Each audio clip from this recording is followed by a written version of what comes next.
One, just one. I just need this one. Trust me. The left Forget, I hook. only need one too. Okay. Forget that too. That's fine. All right, then we both got it. We Bro, both got it. Like, come on, bro. I can't hear you. I've heard you say that you don't like to bring your family to fights that you feel like are going to be a war. Do you feel like this is a fight that you'll bring your family to? Nah. I don't think so. Nah, I won't bring them there. Why? Do you feel like it's going to be a war? I think it's more so lead the kids and the woman home. Yeah. For sure. And let the men handle business? Yeah. Even my mom's, you gotta stay home. Really? But my mom is she's tough. But nah. See, mom's being at the fight is a mainstay. You know what I mean? Like, we've seen her at the fights, we've seen her talking to you, and you're like, Mom, what's up? You know, and then get back. But even this one, Nah. no mom deuce. Nah, it can get ugly. This is strictly business. On both sides. This is a 50-50 fight. The buzz was electric, the tension thicker than championship belts, and by the end of it, boxing's two biggest young stars, Gervonta "Tank" Davis and Terence "Bud" Crawford, had finally squared off in a live face-to-face interview that nobody will ever forget. For the first time in years, the simmering rivalry between Tank and Bud boiled over into open confrontation. By the time the interview wrapped, both fighters had agreed to settle their beef in the ring, marking the official green light on what promises to be the most anticipated fight of the decade. Tank would never even think about to come up to 154. All right, what about 47, though? Yes, if he get to pick his opponent. But Tank would never come from 35 to 54. Y'all got into it on social media around that time. Is that just you being competitive, like when that happens? Or is it like... I just really don't like that dude. Why, though? Because I just don't like him. Like, I really don't like him. That's like just not your cup of tea? That's just not your... Yeah, I don't like nothing about him. I just felt like, you know, he just... one of these little arrogant little dudes that's using what he got to shield him. He got a lot of security guards around him, and he's in the limelight and stuff like that. But in certain situations, he wouldn't be acting like that. Do you like him as a fighter, though? Yeah, he's a damn good fighter. Yeah. But like his core personality and his ways, nah. Flashy lights, crowd screaming, and a moderator low-key panicking while Bud wasted zero time throwing shade. He went straight for Tank's last fight with Lamont Roach, breaking down that sketchy ninth-round knee like a crime scene. The moment to kind of wrap your brain around that and make... Oh, Kavaliauskas comes forward, and Bud Crawford was hurt. And Bud wasn't just throwing shots. He was calling out the whole officiating mess that had fans questioning if Tank's invincible aura was starting to crack. And Tank?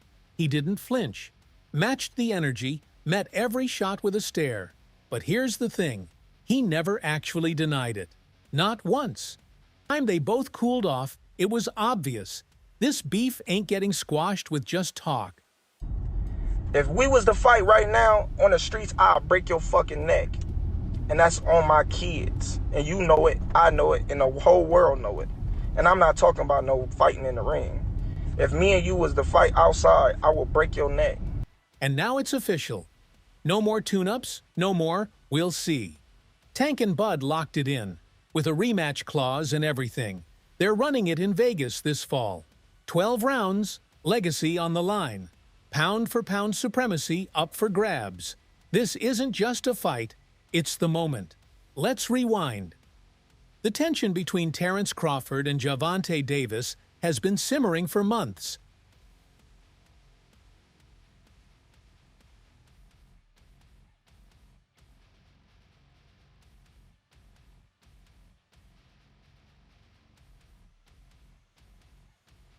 Tank had been throwing subliminal shots for months, saying he could move up and beat anyone, even the best at 147.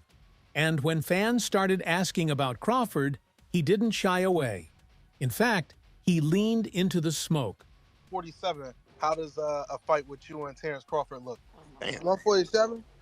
I tapped that chin. You know he going to sleep. I already know. I already know he ain't is. got no chin. I already know he is. You said no chance. I got round 5. Got round 6. Crawford, being who he is, wasn't about to just brush it off. The moment Tank's name came up in interviews, Crawford made sure to remind the world that Tank hadn't fought anybody close to his level, not even in the same universe. That was the first spark. How you feel about that fight? Is it even possible at a catch weight? No, ain't no catch weight. You come up to 47. You're not even entertaining a catch weight. No, I'm not. He's a champ though too, undefeated. And what champ? Come on, man, tell me what belt. You know boxing. You forgot Devin Haney is undisputed. Devin Haney got all the belts. He the champ. Nobody else the champ. I'm gonna come up here where the big boys at. All right, I'll welcome him. Then came the infamous Ring Magazine Gala. Tank wasn't even invited. Crawford? He was front and center. When asked about Tank's absence, Crawford didn't hold back. And that's when the jabs turned into haymakers.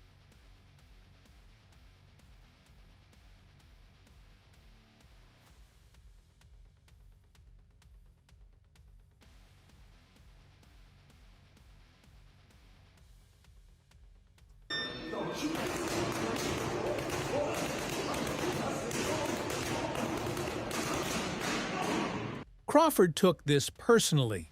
For the longest time, whenever people asked him, "Would you ever fight Tank?" he always seemed unsure. He didn't really care. I mean, he's Terence Crawford, the #1 pound-for-pound fighter in the world. He has nothing left to prove. Gervonta Davis speaking about you. Is that ever a possible fight? Yeah, if he want to dare to be great, he can be like all the other fighters that's moving up 2 weight classes and, daring to be great. You would fight him. Man, tell him to come up there. He got to come to win 54. He said I got a glass chin, so tell him to come and touch it. Wow, man. Gervonta said you got a glass. He said I got a glass chin. Tell him to come and touch it. At 147? At 147. I'll make 147 for him. Ooh, see, oh, man. You're going to have a pre-camp. Then what the people going to say? Oh, he's beating up on little guys. I don't know. But now, this isn't about proving anything anymore.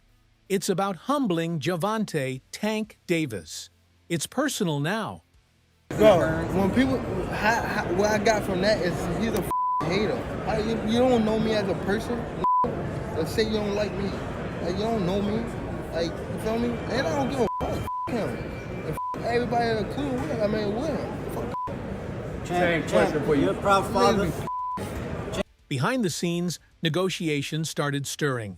A potential Bud versus Tank super fight, the biggest crossover event since Floyd versus McGregor, started looking real. And now it is. What if Floyd Mayweather lurking in the shadows like a plot twist? Yup, behind the scenes, the undefeated icon has low-key teamed up with Bud Crawford, basically putting his entire legacy on the line just to see Tank take his first L. There was some kind of crazy trash talk with Gervonta and Terence Crawford recently.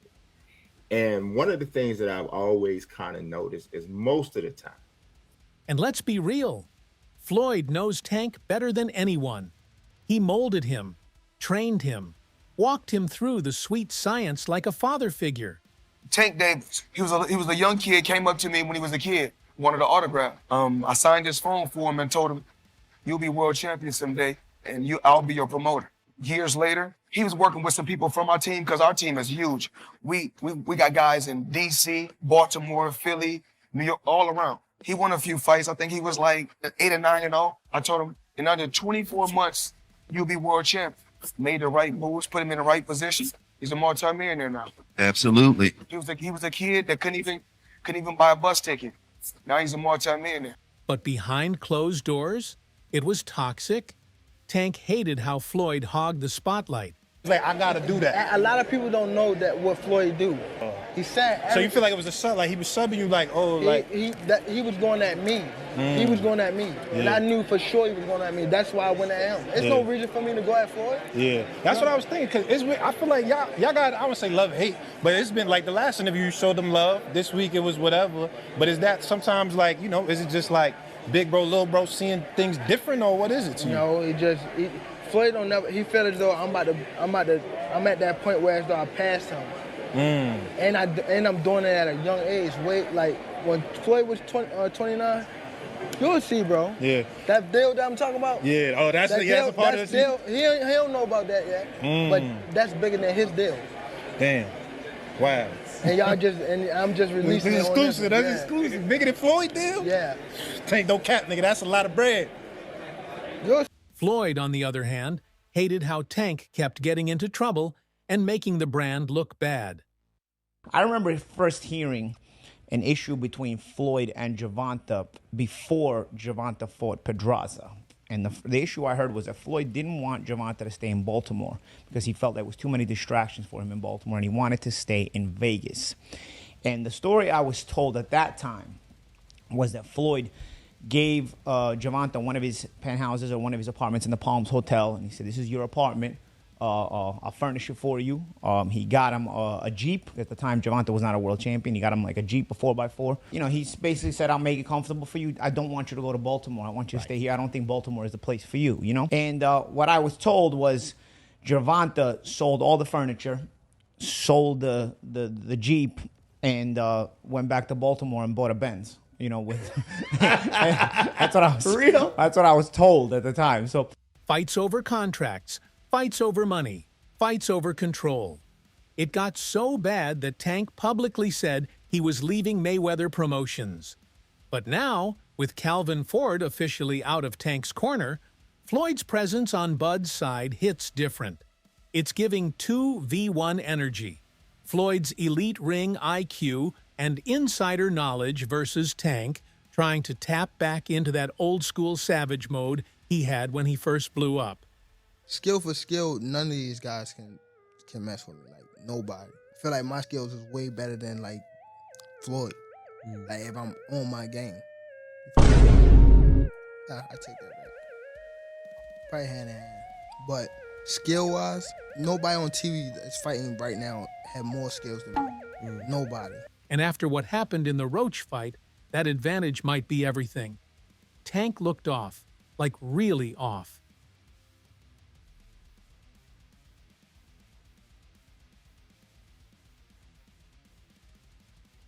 The knockout king was hesitant. His swagger felt forced. And when that 9th round knee happened, panic mode, fatigue, not the Tank fans are used to. What was going through your mind when you heard the decision? Nobody like a draw, you know, from a guy that get knockouts and things like that, but it's cool. I feel like if we fight again, I could do more, and I should have did more. I was lost in I lost track in the rounds. That's why we need what is it called? Yeah, man.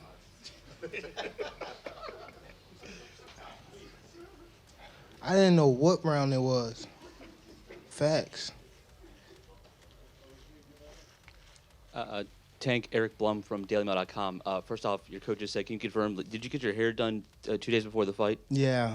I ran water over it today, but I must ain't do it enough. Can you describe what the feeling was like in the ring? And was it to get the towel out, to get the burn out of your eyes, or what was going on? And I didn't want to get caught. I didn't want to get caught while my eyes was burning. And, you know, like, you can get knocked out like that. So I'd rather take the knee than, you know. But I didn't really know that you can, like, get disqualified for all that. Or, like, when you start counting, I'm like, what the hell? But I don't know. It's cool. Do you want that rematch next? And if so, how likely it is that we're to see that fight happen again this year? I'm not sure, bro. I'm definitely not sure. But hopefully we could get it before... Nah, it probably won't be this year. Is that the one you want next? Yeah, it's definitely the one I want next, but it's not going to be next. What is? You might see it in a minute. You definitely might see it in a minute. Roach straight up took over the later rounds, And if we're being honest, the draw felt more like a delay tactic than a fair call. Clearly in there, man. I thought I won. I thought I did enough to get the victory over a spectacular fighter. I told y'all from the beginning, man, that I got the skills to pay the bills. I've been telling y'all that. And I'm just glad I got to show it, honestly. I'm glad I got to show it. I appreciate, like I said before, I appreciate true boxing media. Some guys that didn't count me out. So that's just how I feel, man. I think I won. And, I can't wait to do it again. I can't wait to dance again. If Tank's brushing that off like it was a bad night, Crawford made it crystal. He sees the cracks, and he's coming to break through them. So what does this mean for Tank? One word, redemption. This is his shot to shut everyone up, shake off the ring rust, and remind the world why he was once the most feared name in boxing. Tank Davis. Bad dude. See, what I like about Tank is Tank brings something different. Back in the days, everybody had something. Muhammad Ali was a mover boxer. George was a puncher. Ernest Shaver was a puncher. Everybody had something they brought to the table. Larry Holmes had a jab. Mike Weaver had overhand right. You know what I'm saying? Everybody has something. That division now is full, and Tank having to be the knockout guy of the division. He the one with the main knockout power. Garcia has it too, but Tank got that real knockout power that, like, if Tank hit one of them clean, usually they gonna have a problem. So it's like, I like Tank. Every now and then, I think when he knows he can beat somebody, he probably don't lock in as hard, but I think when they bring challenges, he locks in. Yeah, he fights to the level of competition. He was doing that a lot. And he got to be careful of that. 2 fights ago, he was really doing that. You feel me? So you got to be careful of that, because if you come in and think somebody is not at your level and you underestimate them, it can get you beat. So that's the only thing I think you got to be careful of. Other than that, Tank is a really good fighter. It's bigger than just a comeback. It's a career-defining fork in the road. Because if he takes an L here, it's not just a loss, it's legacy damage. The big money fights dry up. The mystique fades. Has there ever been a knockout artist that has conducted themselves so poorly? Because, like, in terms of not wanting to, like, he's moving like he's shook of some of these fights. He's scared to lose in his home crowd, doesn't want to lose in front of his people, them. But these are his words. Tank himself has said he's afraid to lose, he's this and that. We see people start to cherry pick and start to be a bit nervous, normally when they're coming towards the tail end of their career, etc., etc., etc. And normally when they're more boxers. So it's like every fight is a long day at the office. For a knockout artist, do you ever see a knockout artist move this kind of shook? I don't actually think Tank shook. He just has a very inaccurate perception of reality. But he's moving shook. That's why I didn't say he's shook, but he's moving shook. He won't win on points, but let Tank win on points. So let Tank get dropped a couple of times and come off like a performance that looks a bit stinky. Because then his money's going to drop. Facts. And now the whole situation is going to be different. But for Crawford, it honestly don't mean much. He's the bigger guy, the more experienced guy, the more decorated fighter. If he beats Tank, most people will shrug and say, yeah, that's what was supposed to happen. The real prize everyone's watching for is Canelo Alvarez, and that fight's already locked in for after this one. So this Tank fight, it's more of a setup, a warm-up, a chess move to build extra hype for the Canelo showdown. But here's the problem. That plan could backfire hard. If Tank comes in, bites down, and knocks out Bud in front of the world, that Canelo fight becomes meaningless. Who's trying to see Bud versus Canelo after he gets slept by a smaller fighter? With Crawford going up, I believe he can put a beating on anybody 154, 160. But not 68. Nah, Benavidez is... Canelo. Canelo, I think he's a smart fighter. He doesn't rely on his power. Crawford ain't a fighter who just relies on his power. And then Canelo, when he's fought Belenga, then fought Ryder, Munguia, it's even. I think it'd be a 50-50 fight if Crawford fought Canelo. It's a high-risk move from Team Crawford. Yeah, the payday is sweet, and the spotlight's huge, but it might cost him everything if it goes south. This isn't just Tank trying to climb up. This is Bud gambling his whole mystique to hype up the next big fight. And it might not pay off. Tactically, this fight writes itself as a classic contrast. Crawford's textbook footwork, symmetrical southpaw angles, and counterpunch accuracy. Look up the definition of boxing, please. please look up the definition of boxing, the martial arts of boxing, and then come back with your opinion. Because boxing is not all about knocking somebody out. Yes, that's part of it. That can happen, but boxing is a sport where you can outpoint somebody too.